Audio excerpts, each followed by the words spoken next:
Well,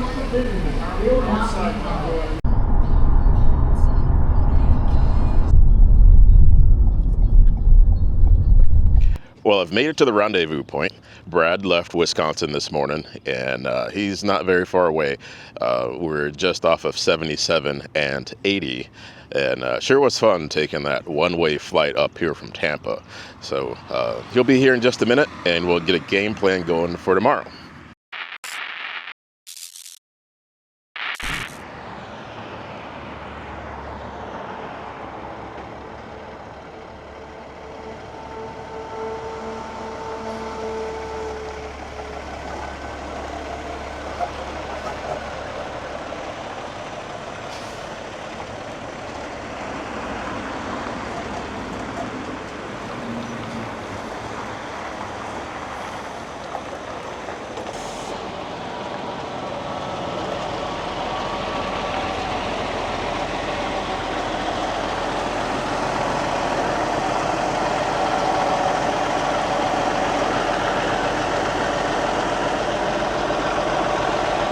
What's up, dude?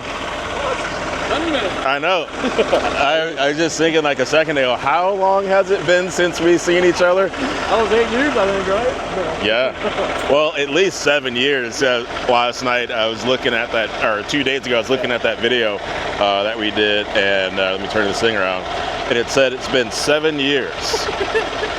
Right, 7.5 years. We're changing ourselves now. I know, right? Well, good to see you, brother. Yeah, man. I'm gonna check my golf cart in the back and then go check in. All right. The next morning.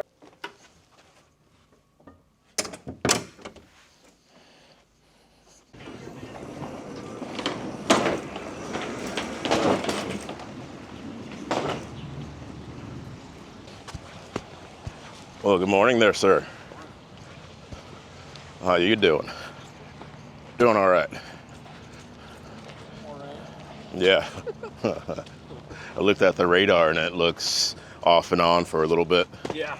Pretty much time we're ready to rock. It should be pretty well suited. Cool. Well, this will be fun.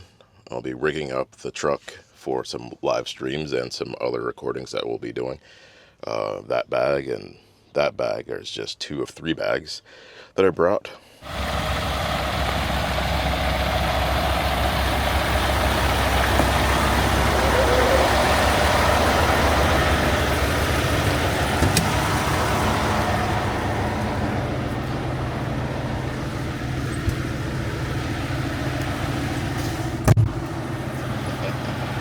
What? Yep.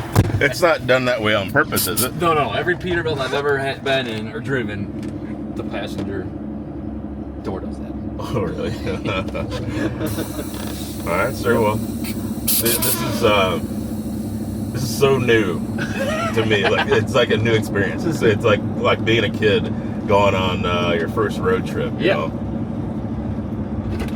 Well, we're gonna be in for a surprise today. All right, let's ride. You know, Brad, it's really different being in the passenger seat over here. I'm enjoying it. At the same time, I'm finding myself looking out the window, checking out all the trucks that are coming through the area, being over here on I-80. We just crossed over into Pennsylvania. I don't know if I could live here because I would constantly be on the highway filming trucks because the ratio of cool trucks are like every couple of minutes, and I'm digging it. You're not wrong. Every time I come to Pennsylvania, I tell myself the same thing. Like, these PA boys got it going on out here. And I think the concentration may only get better as we go further east. Usually, when it starts getting towards the 717 out there, like it starts getting pretty ridiculous over there. Awesome. All right. Well, you know, some of the viewers, if they've seen, seen you pull in, we had dinner last night and got to talk about a couple of different things as far as what's going to go on this week. So let's bring the viewers up to speed on who you are and what has happened since that last video that we did, like over 7 years ago. It's been a while. So what have you been up to? Had a baby actually a couple years after that video happened. So after she was born, life changed pretty pretty quick. Yeah. On what we should be doing with our life and how we should go about it professionally, working wise, or if I needed to be home more or home less. So I tried the local thing for a couple years. Okay. And ended up not being exactly what we had visioned it to be, right? So slowly but surely ventured my way back out to over the road again. Yeah. Worked for Vinny for another year, and then a truck show friend of mine is actually out here working on NASCAR, and that he knew somebody who needed some help for the next couple of years doing some work out here, so I thought I'd give it a shot. Okay. 3 years later, now here we are owning a truck, pulling a trailer for Toyota. Wow. Well, that's the short of it. So let's back up a step. Yeah. Family life. Yes. Was it like having a daughter? Yes, had a daughter in April of 2021. Yeah. Through COVID, I guess. So. You know, I've seen some photos, you know, on your Facebook page. Yeah. She looks like a ham, just like you. she's a handful for sure. On top of that, so that's cool. So you said you did some local work and then found your way back out here. What was it like working locally after all the years of being on the road? It was very hard. You get so used to being on the road, trying to race to get back home for the week. Yeah. And when you get to come local, you start getting paid by the hour, and your day ends up being done by noon. So you're only working 6 hours a day, right? It just wasn't paying the bills at the time. So I had to either find a way to slow down or find something else that would kind of prolong my days, I guess, per se, to financially support the new family that we had, right? Right. So. Okay. Well, that makes sense. And I would especially imagine, I would imagine that there'd be some boredom too. Only working 6 hours-ish. A little bit, yeah. Like you get up in the morning and you're home by lunch, and then you get the rest of the day to, I don't know what. Like I'm so used to working every day, all day long. It's hard to find something to do. And lucky with Bill, I worked for Bill for a year or two as well. That helped a lot. You know, it actually prolonged the days and felt like you were trucking again, and had something, had a goal at the end of the day to get somewhere, right? So. Okay, and then for those that don't know who Bill is, that's Bill Rethridge. Yep. Okay. Local fuel hauler up in Wisconsin. Yep. You know the trucks if you see them. Yes. For sure. So people will know now. What was it like? Was it fuel that you're hauling? Yes. Yep. What was it like hauling fuel? That was a blast. That was a real blast. What'd you like about it? I don't know. I guess I don't want to say freedom, but like it was nice to get like, we'd always get our day the night before. So like we're in bed sleeping and we wake up in the morning and we have our day, and you just go out and do it yourself. Like you had to be self-sufficient. You had to be able to load the right product in the right compartments and not mess up the gallons, and then screw all that up, and then get to the store and measure what's in the ground to figure out how much can go in the ground from your trailer. It was just nice to be able to think all day and not just be sitting in the truck driving. Right? So you became a mathematician. In some sort of way, yes, right? Like to try to remember what compartment is what size and what you're putting in that compartment to make sure that it'll fit or won't fit. So. All right. Well, that's cool. Never really thought of it that way. I myself say, okay, they're hauling fuel in a compartmentalized trailer, and there's space for the gas. Put it in. Yep. I never really thought about having to take those measurements. There's usually 4 or 5 compartments in the trailer, right? Like X amount of gallons in this compartment, X amount of gallons in that compartment. Yep. And if you're trying to figure out, I got to put 3,000 gallons, and you accidentally put it into a 1,500 gallon compartment, you're in trouble. Uh-oh. Right? Or vice versa, where you're putting it in the ground, and if you don't measure it correctly, you're putting too much into the ground, and then it back feeds back into the trailer. Oh, wow. And then there's a mess. Oh, gosh. I didn't even think that there'd be some back-feeding kind of situation. There's a flap in the ground that'll shut it off, like a safety switch per se. Yeah. Right? But then now you have a hose full of fuel that you got to figure out where to put it. The first thing I thought, light it on fire. I don't know. burn it off. No, that is not what you do. So you're constantly like checking twice, checking 3 times if you have to, even a 4th time if you have to, make sure before you pull that lever to unload the trailer, right? Okay. So. Well, that's cool. So then did that, and anything else in between working for Rethwish and then coming back out here doing what you're doing now? Yeah, I actually went back to rolling transport for a while. Yeah, you mentioned that. Vince had texted me just out of the blue and said he had a truck opened up and if I was interested. And we talked back and forth about how we can make it work and what we should do different, and gave it a shot. Okay. Very cool. Overall, because I'm going to ask this question, you know, on behalf of like some of the audience, because people know the Roland Transport Company for a couple of different reasons. The trucks being one of the reasons, being just cool trucks and everything, and then you know the truck show scene and things like that. What was it like driving? I can't remember the name of the truck that you drove. I was in two of them. I was the black and orange truck, and then I was in the black and purple truck. Okay. That was tough act to follow. Okay. So what was it like driving, doing the job as a truck driver, hauling freight, but also the job of keeping such a good-looking vehicle meticulous?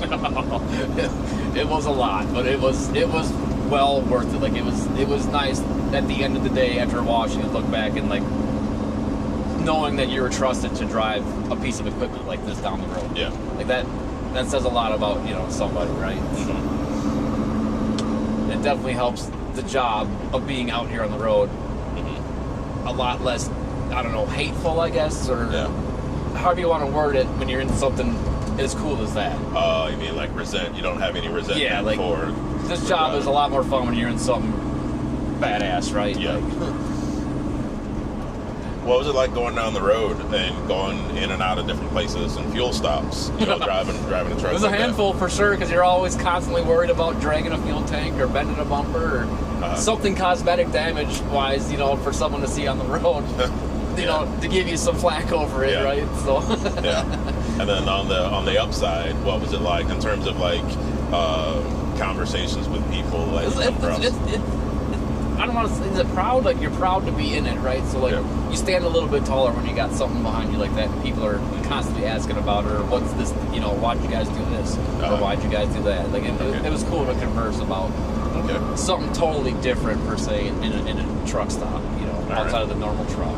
All right, so now let's transition over to the truck that you're driving, now that we're in now. Yeah. Tell us about this truck. This truck? Yeah. This truck's a 22 389.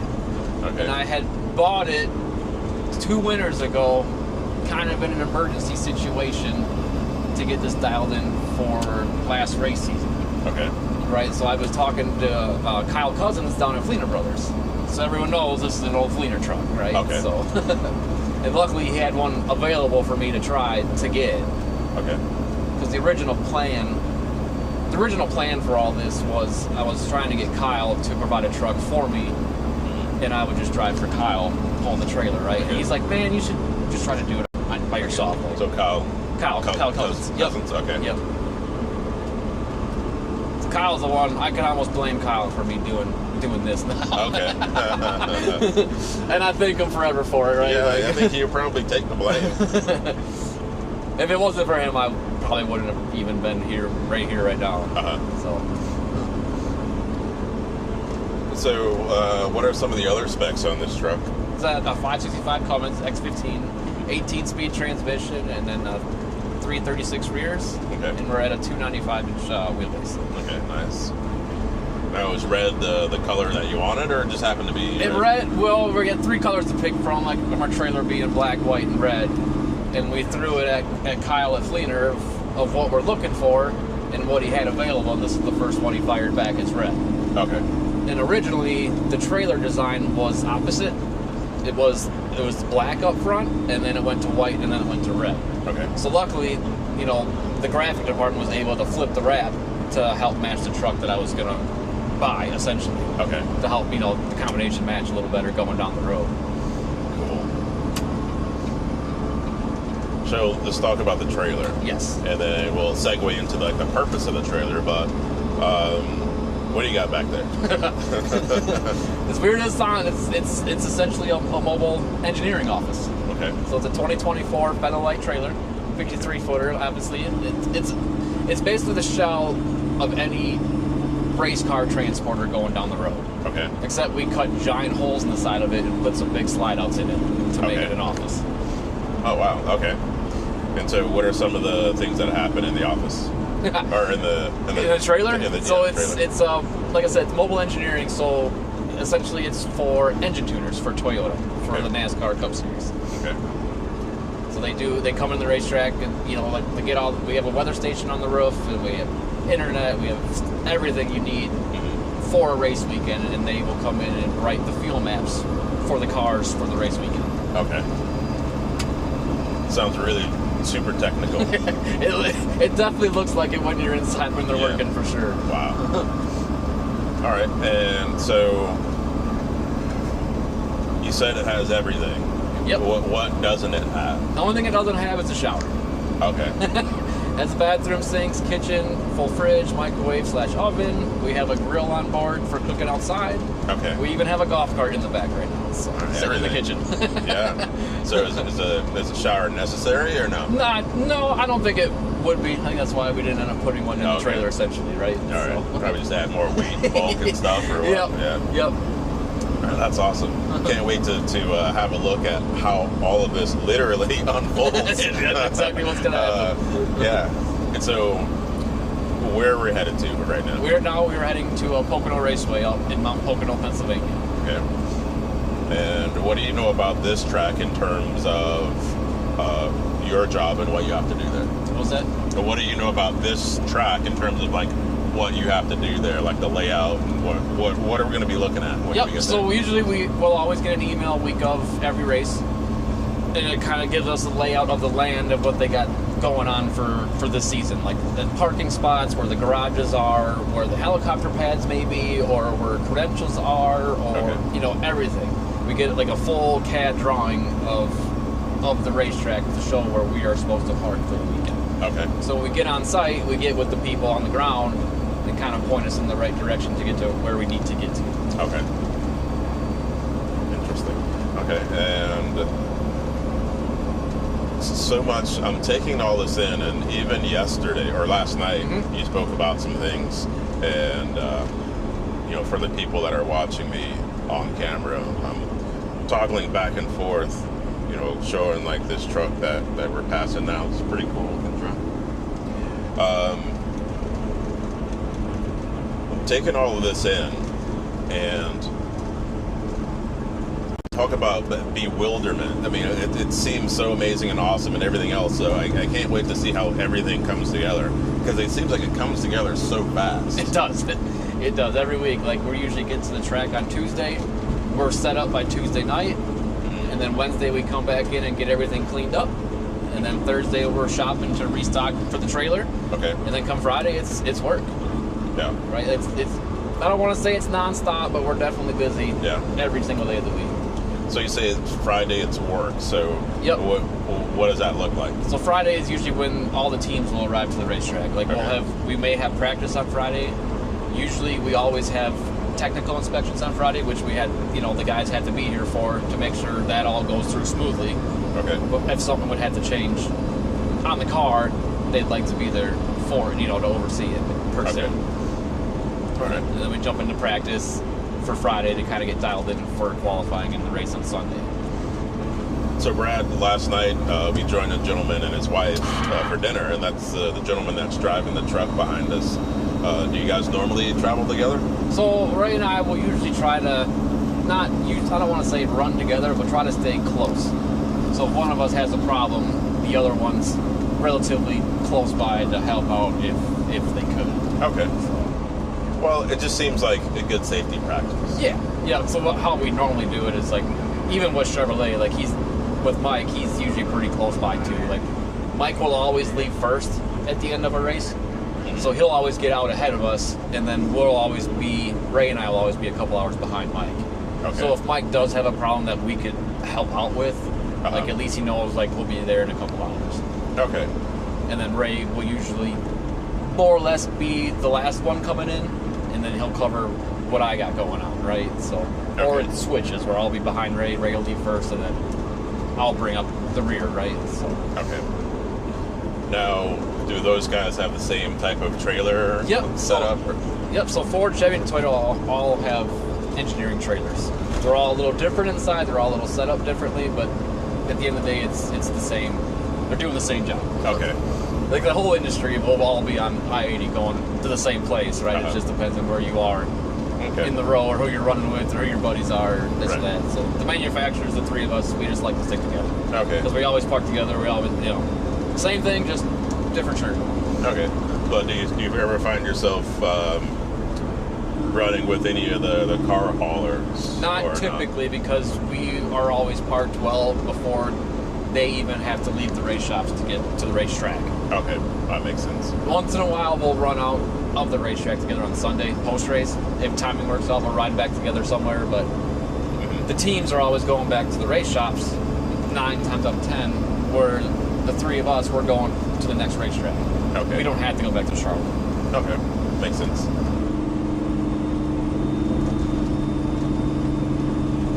So how many more hours do we got before we get to the track, you think? It's what, 9 o'clock now? We should be getting there about 4 hours or so. I think we're about 260 away from the racetrack. Okay. All right, cool.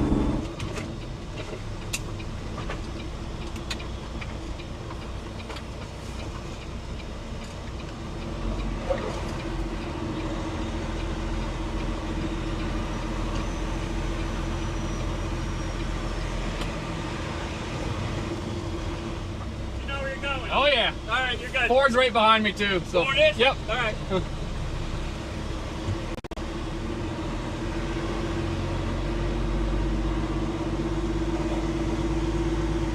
Up in Pocono. Thank you, sir.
Why are we parked not straight? I thought you said you were straight.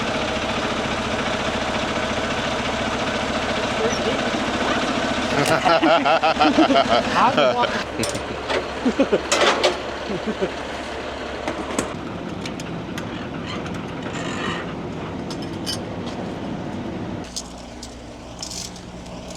Yep.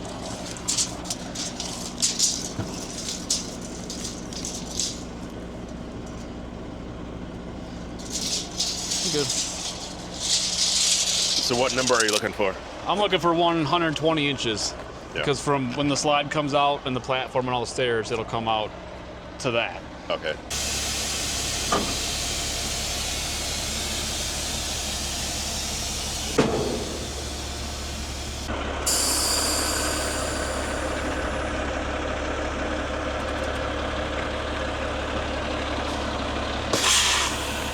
There's a sticker, or there's 2 stickers on the back of your trailer, the rear of your trailer. Tell me about those. Which ones? the in-and-out stickers? Yes. That's just something I've always done with any trailer I pull to the West Coast. I got stop it in out for a double and get some stickers. Yeah. That's it. All right, plain and simple. What's next? Next is to get the trailers level before we shoot the slides out. Okay. So usually what I like to do first is level the trailers up, get plugged in on shore power, and then work my way inside. Okay.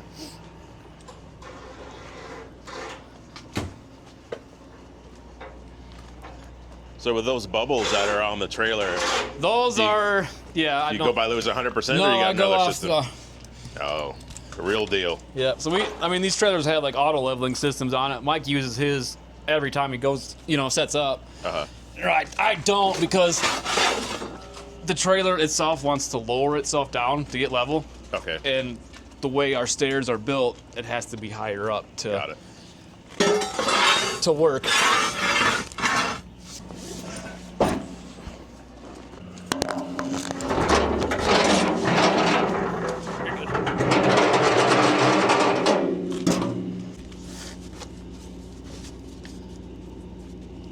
What's the weight of this trailer? I think we're right around 54,000 by itself. Okay. And that's, full of fuel, full of water, full of all the food needed for the weekend.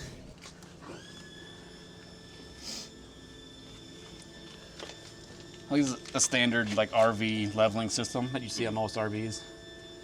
You can, like I said, you could set it up in auto level. I just prefer to do it the old-fashioned way, I guess, if you want to put it that way. So right now it says we're 1.5 degrees off from front to rear. Oh, okay. So.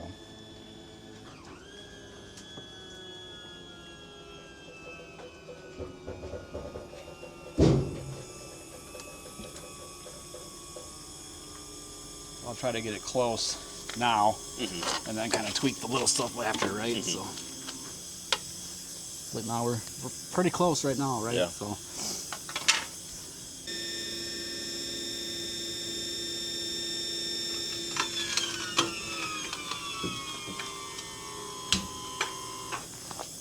See that we're kind of low on this side yet still, so I'll raise this side up a little bit.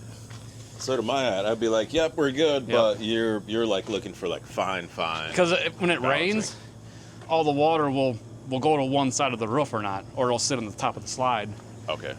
So I try to avoid having a pool somewhere Yeah. to potentially find a leak, right? Like, and sometimes the doors will get kind of weird and won't open or close the way a door should. Got it. So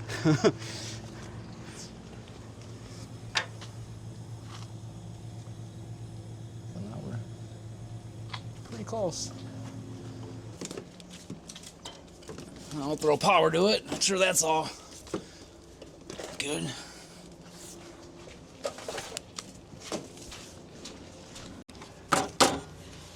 Okay.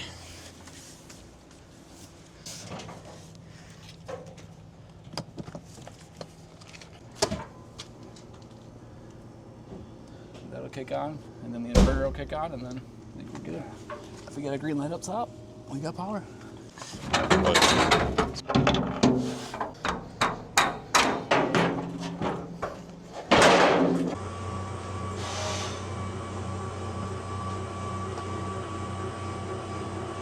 So what are we looking at here, Brett? This is the big slide of this trailer. This is the main engineering area Okay. of this trailer. What length is that? I want to say it's about 18 feet and Okay. about 6 foot deep.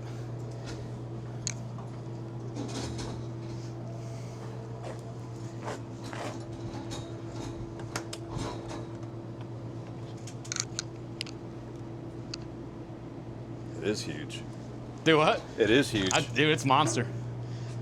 How much do you think this slide weighs? That I've never thought about it, to be honest with you. It's got to be at least 8,000 pounds, like. Jeez.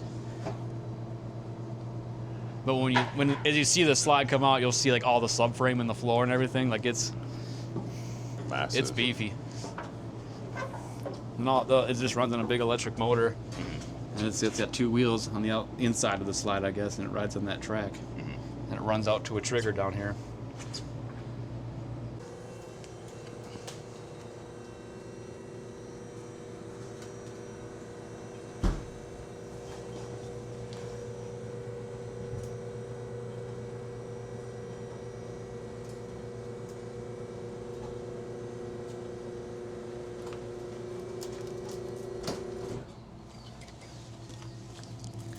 And that's it.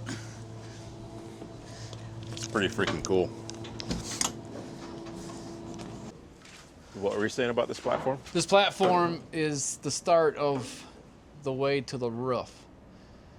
So Okay. this platform just stows up against the slide, and then it sits inside the trailer when it's closed up. Okay. And when it's opened up, it's just a hinge and folds down.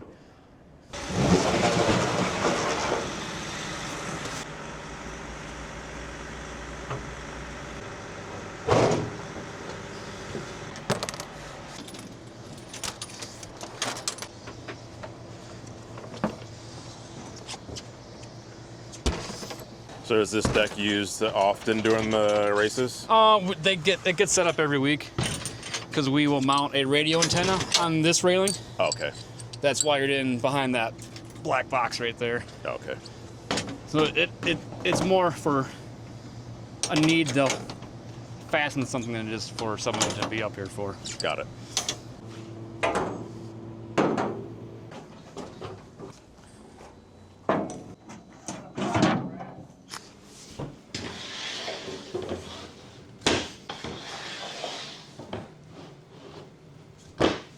All right, so what do you got here? So this would be our kitchen counter, more or less.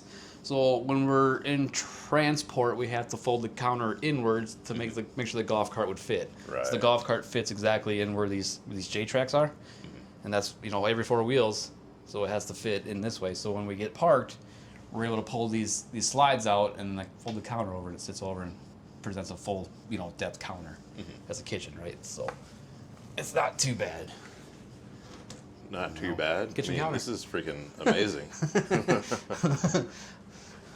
And then what do you got amenity-wise over here in terms of... So, full kitchen sink, microwave, convection oven, fridge, freezer, coffee machine, and then we had to get an espresso machine for some guys in the trailer, and all the storage we could ask for.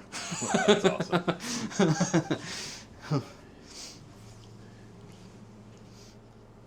All right, so that looks like the end of things, huh? Yes, sir. All right, cool. Well, what's up for tomorrow? Cleaning tomorrow. Yeah? Long day cleaning tomorrow. It's like truck show stuff. exactly like trucks. All right, well, we'll see you guys tomorrow.